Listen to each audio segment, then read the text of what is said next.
பெண் பால் கொண்ட சிறுதீவு இருகால் கொண்டு நடமாடும் நீதான் என்ன அதிசயமே.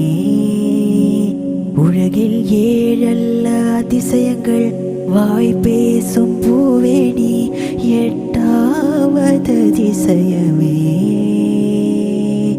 வான் மிதக்கும் உன் கண்கள், தேன் தெறிக்கும் கண்ணங்கள், பால் குடிக்கும் ஆதாரங்கள் அதிசயமே. நங்கை கொண்ட வீரர்கள் அதிசயமே. நாகம் என்ற கிரீடம் அதிசயமே. அசைவும் அலைவுகள் அதிசயமே. கல் தோன்றி